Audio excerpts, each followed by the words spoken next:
করতেছিলা? Screen record করতেছিলাম, এই জন্য হয়তো ভয়েস যায় নাই। এখন অফ করে দিছি, এখন যাইতেছে দেখি।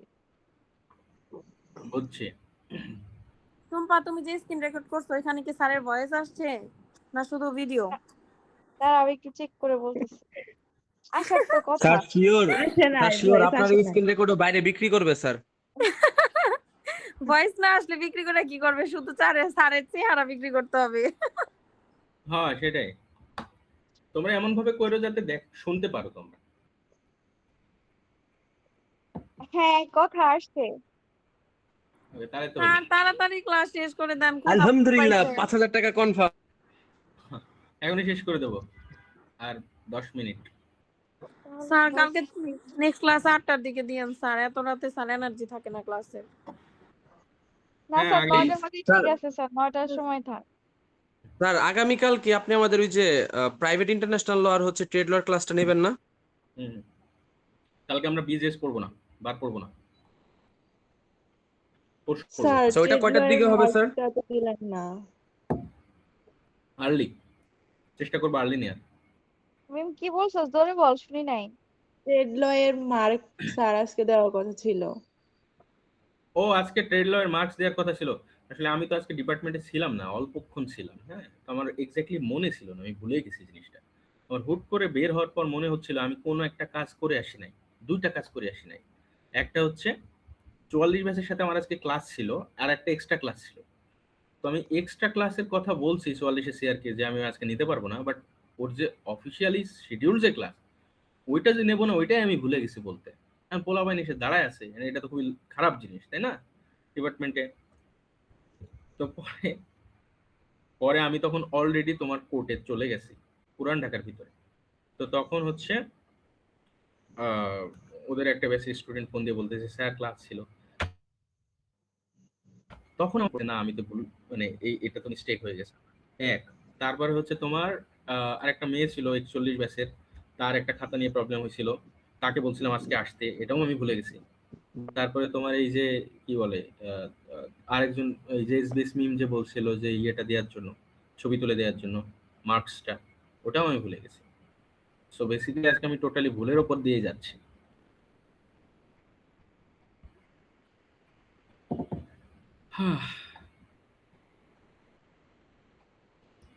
দেখি, মিম নাম্বার দেখো নাই ট্রেড ল এর? না স্যার, আমি ক্লাসে যাই নাই কালকে। বাকিটা দেখছো না? আচ্ছা যাই স্যার হোক, আমি আমি কয়েকদিন আমি দিয়ে দেবো, গিয়েছিলাম। আমি সবগুলাই দিয়ে দেবো। এখানে না তোমাদের ওই এলএলএম এর গ্রুপে দিয়ে দেবো।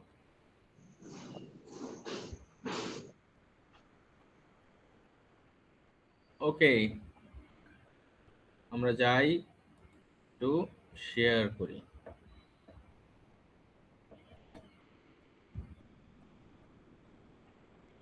দেখা যায়? জি স্যার।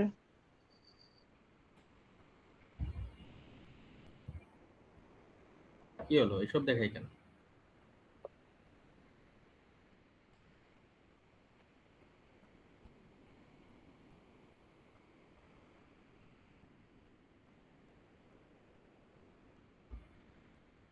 এবার বলো কি দেখো।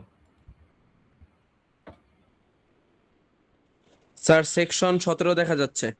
সেকশন 17 গতবার জুডিশিয়ারিতে আসছিল, এখান থেকে একটা প্রশ্ন, খুব সিম্পল একটা প্রশ্ন আসছিল যে তোমার এই যে effect of death before right to সু অ্যাক্রিউস, মানে মামলা করার অধিকার জন্মানোর আগেই তুমি যদি মরে যাও।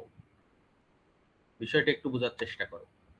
মামলা করার অধিকার জন্মানোর আগেই তুমি যদি মারা যাও, একটা উদাহরণ দিলে জিনিসটা খুব ক্লিয়ারলি বুঝে যাবা। মামলা করার অধিকার কখন জন্মায় একটা মানুষের, কি মনে হয় তোমাদের? স্যার কোনো একটা অকারেন্স ঘটলেই তো জন্মায়। এই অকারেন্স ঘটাটাকে আইনের ভাষায় কি বলে? Cause of action sir. Cause of action মানে মামলার কারণ উদ্ভব হওয়া। একটা কজ অফ অ্যাকশনের উদাহরণ দাও। স্যার যেমন হচ্ছে আমার কাছ থেকে সোনিয়া আপু 3,000 টাকা নিছে কিন্তু ফেরত দেয় নাই।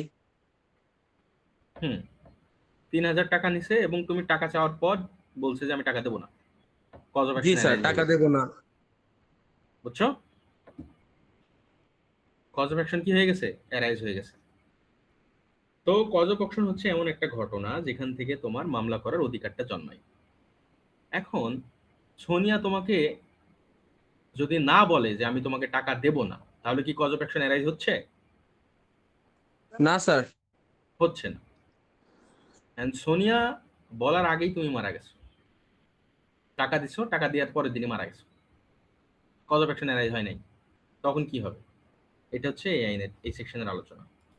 এনে বলতেছে যখন কোনো ব্যক্তি who would if he were alive or if he were living, মানে সে যদি বেঁচে থাকতো তাহলে সে কি করতে পারতো?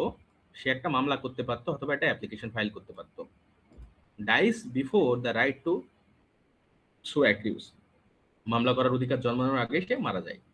The period of limitation shall be computed from the time when there is a legal representative of the deceased capable of instituting or making such suit or application. ব্যাপারটা হচ্ছে এরকম যে আমাদের জয় সে মামলা করার অধিকার জন্মানোর আগেই মারা গেছে সোনিয়াকে 10 লক্ষ টাকা ধার দিয়ে। আজকে ধার দিছে, কালকেই মারা গেছে। ঠিক আছে? মামলা করার অধিকার জন্মাইছে? জি না স্যার। স্যার। জন্মায় নাই। এখন তাহলে কি সোনিয়া ফ্রি ফ্রি ফ্রি টাকা নিয়ে কি করবে? মানে ফ্রি ফ্রি ভোগ করবে? এটা কি না সম্ভব? স্যার, আমার রিপ্রেজেন্টেটিভরা থাকবে, তারা তো মামলা করতে পারবে। এক্স্যাক্টলি। এখন তোমার কোনো রিপ্রেজেন্টেটিভ আপাতত দুনিয়াতে নাই। মনে করো তোমার একটা সন্তান জন্মগ্রহণ করলো কিছুদিন পরে, তাহলে সে কি তোমার লিগ্যাল রিপ্রেজেন্টেটিভ? তাই তো? জি জি স্যার, স্যার। কিন্তু ওর বয়স হয় এখন নাই। তোমার সন্তান যতদিন না 18 বছর হবে ততদিন সে মামলা করতে পারবে? না না স্যার, স্যার, 18 সে বছর লিগ্যাল হবে। ডিসেবল। এক্স্যাক্টলি। তোমার সন্তান যেদিন মামলা করার সুযোগ জন্মাবে তোমার সন্তানের, সেদিন থেকে লিমিটেশন পিরিয়ড গণনা শুরু হবে। বোঝা গেল? তাহলে তুমি জি স্যার। তোমার মামলা করার অধিকার জন্মানোর আগেই তুমি মারা গেছো। মাথায় রাখতে হবে কিন্তু জিনিসটা। ইটস নট লাইক যে তোমার মামলা করার অধিকার জন্মানোর পর তুমি মারা গেছো, জিনিসটা এমন না। তোমার মামলা করার অধিকার জন্মানোর আগেই তুমি মারা গেছো, এবং তুমি যদি বেঁচে থাকতা তাহলে তুমি মামলাটা করতে পারতা। বাট তুমি যেহেতু বেঁচে নাই, তোমার কোনো লিগ্যাল রিপ্রেজেন্টেটিভ যদি বেঁচে থাকেন, তিনি যেদিন মামলা করার অধিকার জন্মাবেন সেদিন থেকেই মামলাটা চালু হবে, মানে টাইমটা গণনা শুরু হবে। বুঝছো? বুঝা গেল? জি স্যার। কিন্তু জিনিসটা যদি এমন হয় যে জয়ের বয়স হচ্ছে 50, জয়ের বয়স কত? 50। এখন জয়, স্যার আমার একটা কোশ্চেন ছিল, হ্যাঁ বাবা হ্যাঁ মা বলো কি বলো। মামলা করতে পারবে না? বাবা মা মামলা করতে পারবে কিনা? হ্যাঁ। হ্যাঁ, বাবা মা ততটুকু মামলা করতে পারবে যতটুকু সে তোমার সম্পত্তির অধিকারী। ব্যাপারটা তো এখানে একটা প্রবলেম হয়ে যায় না তাহলে? লাইক তোমার বাবা তোমার কতটুকু সম্পত্তি পাবে বলো? ইনহেরিটেন্স স্যার এ পড়ছিলাম স্যার, ইনহেরিটেন্স, ভুলে স্যার গেছি। ইনহেরিটেন্স অনুযায়ী যদি আমরা বলি, যদি আমার কোনো সন্তান থাকে তাহলে আমার বাবা 1/4 পাবে, আর যদি আমার সন্তান না থাকে তাহলে আমার বাবা হাফ পাবে। এক্স্যাক্টলি। তো ওই 1/4 এর জন্য তোমার বাবা মামলা করতে পারবে, 1/4 অংশের জন্য। ঠিক আছে স্যার, বুঝতে পারছি। কিন্তু স্যার টাকার ক্ষেত্রে এটা কি হবে? টাকার ক্ষেত্রেও কি সে যে অংশটা পাবে সেই অংশের জন্য মামলা করবে? 4 ভাগের 1 ভাগ, ইয়েস। কিন্তু ছেলে যদি থাকে, লাইক নিচের দিকে যদি হয়, descendants, they can do fully, তারা পুরোপুরি করতে পারে, প্রবলেম নাই ডিসেন্ডেন্ট যদি হয়। বাট অ্যাক্সেন্ডেন্ট এবং আদার এয়ার যদি হয়, তার অংশের জন্য মামলা করতে হবে তাকে। বুঝছো? জি স্যার। জি স্যার, বুঝতে পারছি। এই জন্য নর্মালি ছেলের কথা দেখে সবাই, ছেলে বা মেয়ের কথা দেখে। তো এখন যদি তোমার কোনো ছেলে বা মেয়ে থাকে, লাইক জয়ের 50 বছর বয়স, সোনিয়াকে তোমার টাকা ধার দিছে এবং তারপরের দিনে জয় মারা গেছে, কারণ জয়ের একটা 25 বছরের ছেলে আছে। এখন তাহলে কি লিমিটেশন পিরিয়ড কি বসে থাকবে? মানে স্বাভাবিকভাবে তার ছেলে যেদিন থেকে মামলা করার, যেদিন জয় মারা গেছে ওদিন থেকে কিন্তু জয়ের ছেলে মামলা করতে পারবে। তো কজ অফ অ্যাকশন যেদিন থেকে অ্যারাইজ হয়েছে, লাইক সোনিয়া বললো যে আজকে আমি টাকা দেবো না, তো ওই দিন থেকেই তোমার টাইম গণনাটা শুরু হয়ে যাবে, কারণ ওর ছেলে is competent. Okay,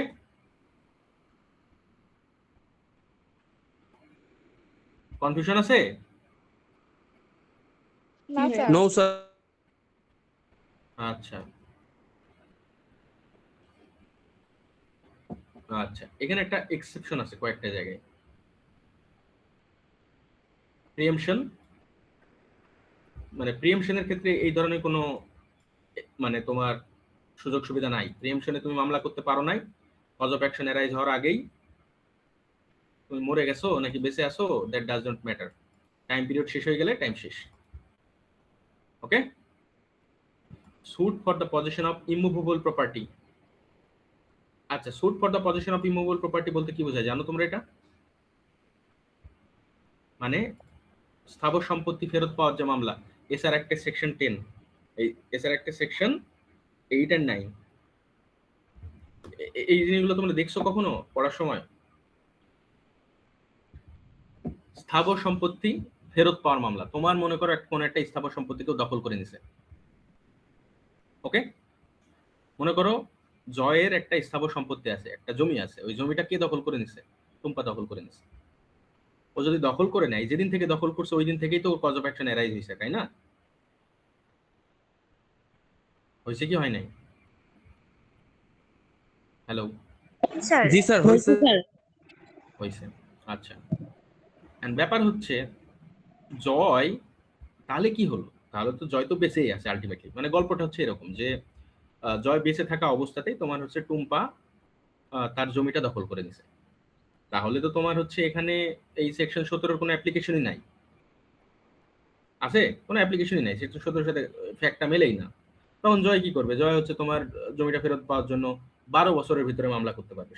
say he has 12 years, 12 বছরের মধ্যে সে তোমার রিকভারি অফ পজিশনের মামলা করতে পারে, এখানে তো সমস্যা নেই।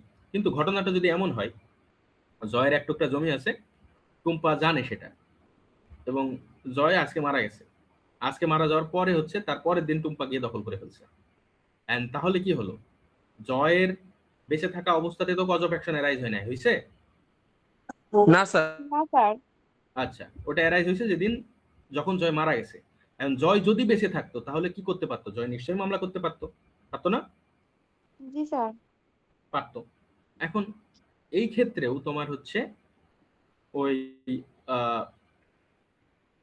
তোমার হচ্ছে ইয়ে নাই, কোনো ধরনের লিমিটেশন পিরিয়ড স্টপ হয়ে থাকবে না। এক্ষেত্রেও তোমার লিমিটেশন পিরিয়ড কি হবে না, স্টপ হয়ে থাকবে না। এটার কারণ আছে, এটার পিছনের কারণ হচ্ছে তোমার এই টাইম পিরিয়ডটা অনেক বড়, 12 বছর টোটাল। এই 12 বছর ধরে যদি তুমি হচ্ছে তোমার মানে এই রাইট এক্সারসাইজ করার কোনো লোক না থাকে, তাহলে টুম্পা হচ্ছে অ্যাডভার্স পজিশন হয়ে যাবে টুম্পার। ওইটা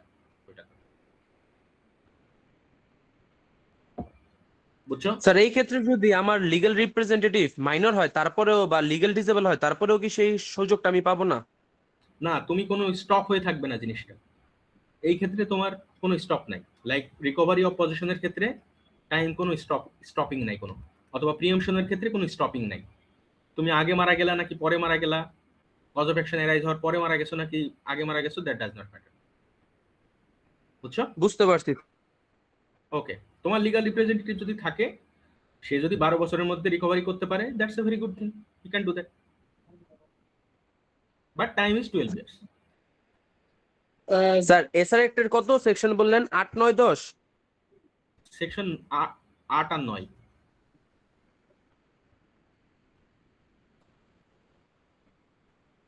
আচ্ছা, এটাও একটা আছে, হেরিডিটারি অফিস।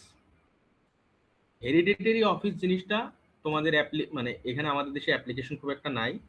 এই জিনিসটা হচ্ছে, তোমাকে একটা উদাহরণ দিয়ে বলি।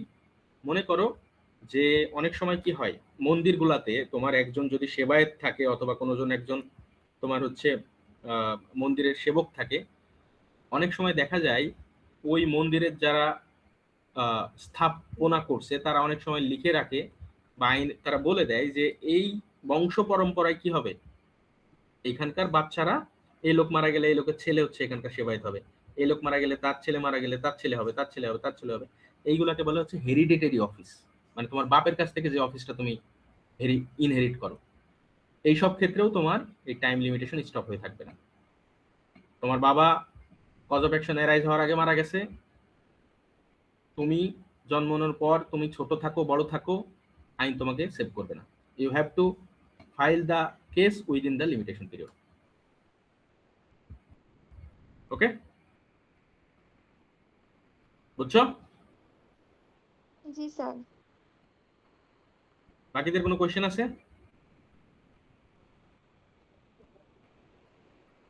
হ্যালো? No sir. নাই, কোনো কোয়েশ্চেন নাই। আচ্ছা আচ্ছা, ফ্রড হলে, আচ্ছা ফ্রডটা আমরা কাল পড়বো, আমরা 19 নম্বর সেকশনটা পড়ি। Effect of acknowledgement in writing, কথাটা দেখো, অ্যাকনলেজমেন্ট ইন কি? রাইটিং, তার মানে লিখিতভাবে স্বীকারোক্তি। লিখিতভাবে কি? স্বীকারোক্তি, কথাটা একটু মনে রাখবা, রিটেন হতে হবে জিনিসটা। ব্যাপারটা হচ্ছে এরকম, একটা উদাহরণ দিয়ে বলি। লিমিটেশন পিরিয়ড শেষ হওয়ার আগেই, লিমিটেশন পিরিয়ড শেষ হওয়ার আগেই যদি কোনো ব্যক্তি তোমাকে একটা লিখিত অ্যাকসেপ্টেন্স দেয়, তখন আবার নতুন করে ওই দিন থেকে লিমিটেশন পিরিয়ড গণনা শুরু হয়। বিষয়টা হচ্ছে এরকম, তোমাকে একটা উদাহরণ দিয়ে বলি। মনে করো তোমার এই যে এসবিএস মিমের কাছ থেকে সোনিয়া মির্জা তোমার 10 লক্ষ টাকা নিছে। ওকে, বোঝা গেল? গল্প বুঝতেছো? হ্যাঁ না বলো। জি স্যার। ওকে, তো এখন সোনিয়া মির্জা 10 লক্ষ টাকা নিছে, কতদিনের মধ্যে মামলা করতে হবে? 3 বছর। 3 বছর। এখন মনে করো মামলা টাইম যেদিন থেকে টাকা নিছে, টাইম চলতেছে চলতেছে চলতেছে, একদম লাস্টের দিন, বুঝছো, মানে লাস্টের আগের দিন ধরো সোনিয়া করছে কি, এসবিএস মিমকে একটা লিখিত একটা নোট পাঠাইছে, হাতে লিখে একটা নোট পাঠাইছে যে বান্ধবী বা তোমার হচ্ছে কি লিখছে যে মিম, তুই তো আমার কাছ থেকে টাকাটা পাস, তোকে আমি টাকাটা কিছুদিন পরে দেবো। অথবা বলছে টাকাটা আমি দেবো না, টাকাটা পাস, ও টাকার কথা ভুলে যা, কিছুদিন, কালকে তো লিমিটেশন পিরিয়ড শেষ হয়ে যাচ্ছে, টাকাটা ভুলে যা। লিখিত সেটা খাতায় লিখে দিতে হবে এমন না, মোবাইলে টেক্সট করছে সে, ও টাকার কথা ভুলে যায়। মানে সোনিয়া ভাবতেছে 3 বছর তো শেষ কালকে, তা আর তো মামলা করতে পারবে না মিম, মিম যেহেতু মামলা করে নাই। বুঝছো? তাহলে আইন যেটা বলতেছে সেটা হলো, লিমিটেশন পিরিয়ড শেষ হওয়ার আগে যদি তুমি একটা লিখিত অ্যাকনলেজমেন্ট দাও, অ্যাকনলেজমেন্ট মানে কি? তুমি স্বীকার করতেছো যে তুমি টাকাটা ধার আছে তোমার কাছে, তাহলে যেদিন থেকে অ্যাকনলেজমেন্ট দিছো আবার নতুন করে টাইম পিরিয়ড শুরু হবে, আবার 3 বছর ওই দিন থেকে। বুঝছো? জি স্যার। জি স্যার, বুঝতে পারছি। আচ্ছা, এই এই এই জিনিসটা কেন করা হয়েছে সেটার পেছনে আমি একটা যুক্তি দিই। যুক্তিটা হলো এরকম যে আমরা যারা অনেক সময় অনেক ব্যবসা আছে দেখবা, যেসব ব্যবসাগুলোতে আসলে লম্বা সময় অনেক ট্রানজেকশন চলে, লম্বা সময় ট্রানজেকশন চলে, এবং ওই ক্ষেত্রে যেটা হয় সেটা হচ্ছে চেকের মাধ্যমে টাকা আদান প্রদান হয়। তো মনে করো ব্যবসা চলতেছে, ব্যবসা চলতে চলতে চেক সাইন করে টাকা পাঠাইছে একবার। নর্মালি কি 3 বছরের মধ্যে তোমাকে মামলা করতে হতো যেদিন থেকে তোমার সাথে দেনা হয়েছে, ওই যেদিন থেকে চেক সাইন করে টাকা, মানে তোমার হচ্ছে টাকা শোধ করছে, ওইটাকে একটা অ্যাকসেপ্টেন্স ধরা হবে, লিখিত অ্যাকনলেজমেন্ট ধরা হবে। আবার তোমার ওই দিন থেকে আবার নতুন করে টাইম গণনা শুরু হবে। বুঝছো? মানে তুমি আমি আমি তোমার সাথে ব্যবসা করতেছি, তো ব্যবসার ক্ষেত্রে কি হবে, তোমাকে আমি মাল দেবো, তুমি আমাকে টাকা দিবা। তো তোমাকে আমি মাল পাঠাইছি, মাল পাঠানোর পর তুমি কি করবা? তুমি হচ্ছে মনে করো যে 10 লক্ষ টাকার মাল, তুমি 5 লক্ষ টাকার একটা চেক পাঠাইছো, যেদিন 5 লক্ষ টাকার চেক পাঠাইলা ওই দিন থেকে আবার টাইম পিরিয়ড নতুন করে শুরু হবে। আবার মনে করো কিছুদিন পর তুমি 3 লক্ষ টাকার একটা চেক পাঠাইছো, ওই দিন থেকে আবার নতুন করে শুরু হবে, যাতে করে তোমার এই ব্যবসাগুলোর কন্টিনিউটি চলতে থাকে এবং লিমিটেশন পিরিয়ডটা যাতে শেষ না হয়ে যায়, এই জন্য তোমার হচ্ছে এই সেকশনটা আনা হয়েছে। তো মূল কথা যেটা সেটা হলো, তোমার যদি কোনো একটা মামলা করতে হয় অথবা কোনো একটা অ্যাপ্লিকেশন করতে হয়, এবং তোমার লিমিটেশন পিরিয়ড শেষ হওয়ার আগেই যদি কেউ কোনো একটা লিখিতভাবে অ্যাকনলেজমেন্ট দেয় তোমাকে যে হ্যাঁ আমি তোমার কাছে এই টাকাটা তুমি আমার সাথে পাও, অথবা তুমি হচ্ছে এই এই জমিটা আমি তোমার ছিল, তোমার কাছ থেকে আমি নিয়ে নিছি, এই টাইপের কথাবার্তা যদি কেউ বলে, লিখিতভাবে যদি বলে, তাহলে যেদিন থেকে ওই কথাটা বলছে সেদিন থেকে টাইম পিরিয়ড আবার নতুন করে গণনা শুরু হবে। বুঝছো? স্যার বুঝতে পারছি, কিন্তু স্যার যদি এমন হয় যে আমি তাকে বললাম যে আচ্ছা তোমার কাছে যে আমি 50,000 টাকা পাই, তুমি এটা কবে দিবা, তখন সে যদি বলে যে আমি দিব না, তাহলে সেই ক্ষেত্রে কি স্যার একই জিনিস অ্যাপ্লিকেবল হবে? দিব না বলছে, যে দিব না বললে কি সে অ্যাকনলেজমেন্ট করলো? করলো না তো, সেটা অ্যাকসেপ্ট করলো না। না স্যার। তাহলে সেই ক্ষেত্রে কি হবে স্যার? না না, হবে না, হবে না, সেটা তো সে আবার নতুন করে ডিনাই করতেছে, এটা অ্যাকনলেজ করে নাই। যদি স্যার, যদি সে হচ্ছে অ্যাকসেপ্ট করে বা সে যদি বলে যে হ্যাঁ তুমি তো পাও আমার কাছে, ঠিক আছে, কিন্তু আমি টাকাটা তোমাকে এখন দিব না পরে দিব, তো সেই ক্ষেত্রে আমি এটাকে আবার নতুন করে টাইম পিরিয়ড হ্যাঁ, ভাবতে পারি। সে যেদিনই বলবে যে আমি, তুমি পাও কিন্তু আমি দেব না, এটা যদি বলে তাহলে কিন্তু অ্যাকনলেজমেন্ট করতেছে, এটা মাথায় রাখতে হবে জিনিসটা। সে আচ্ছা যদি স্যার, বুঝতে ডিনাই পারছি। করে, সে যদি বলে যে না না তোর কিসের টাকা পাস, এটা একটা কথা।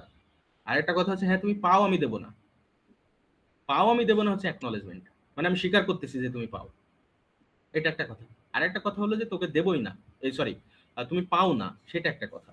এখানে যেটা বলা হয়েছে সেটা হচ্ছে রিটেন অ্যাকনলেজমেন্ট, মানে অ্যাকসেপ্টেন্স, আমার দেনা আমি অ্যাকসেপ্ট করলাম। বুঝে গেল? জি স্যার। ওকে, আচ্ছা এখন কথা হলো,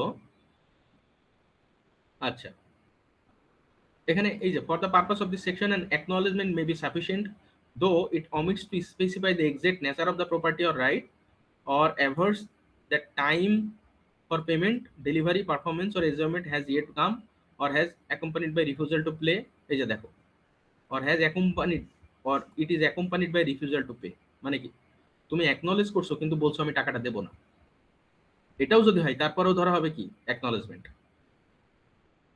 or deliver to perform enjoy is coupled with a claim of set off or is addressed to a person other than the person entitled to the property right। তো বেসিক্যালি ব্যাপারটা হচ্ছে এরকম যে তোমার সেখানে একটা অ্যাকনলেজমেন্ট থাকলেই হবে, সেখানে সে দেবে কি দেবে না এটা ম্যাটার করতেছে না।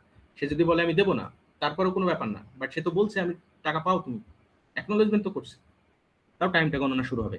অথবা জিনিসটা হচ্ছে এমন যে সে হচ্ছে জয়কে, সরি এসবিএস মিমকে তোমার হচ্ছে মেসেজ পাঠাইতে গিয়ে জয়ের কাছে পাঠাই দিছে, তারপরেও কি সে অ্যাকনলেজ করছে,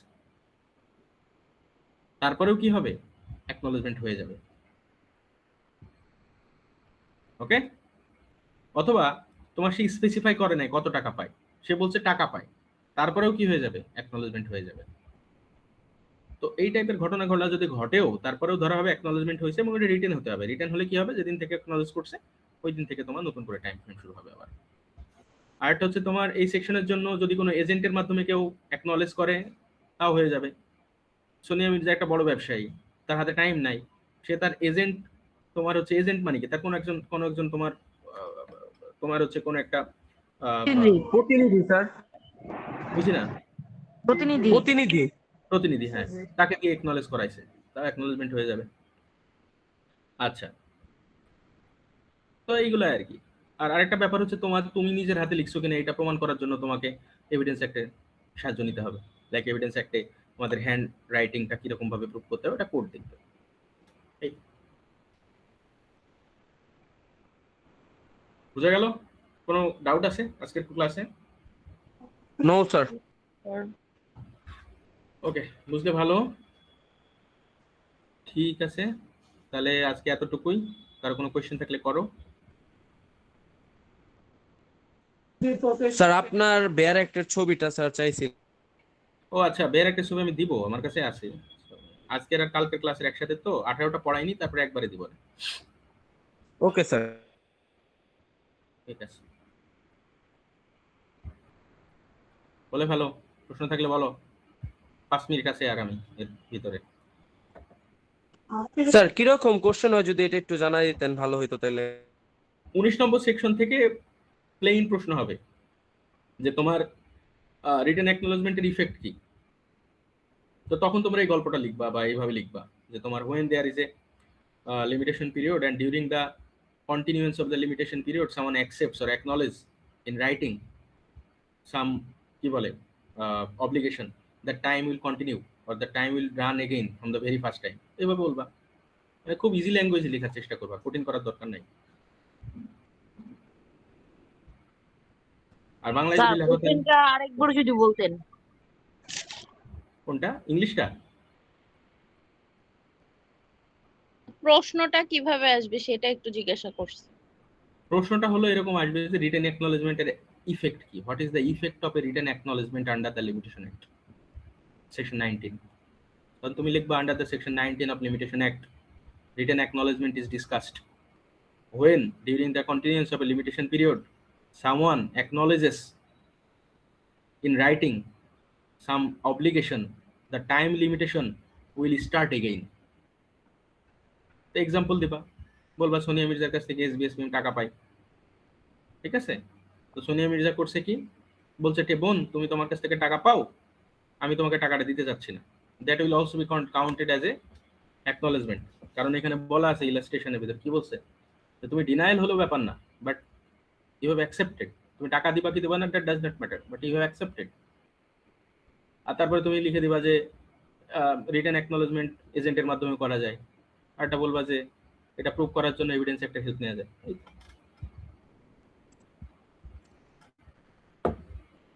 এতটুকু লিখলেই হবে।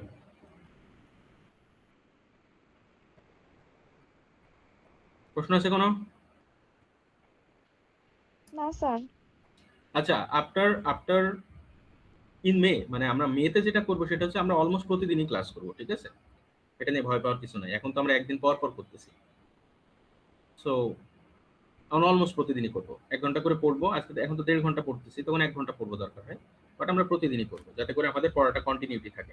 তোমাদের আপত্তি আছে কোনো? না স্যার, আমার কোনো আপত্তি নাই। স্যার বাকিদের ক্লাসটা আছে? একটু আগে শুরু করলে ভালো হয়, 8টা থেকে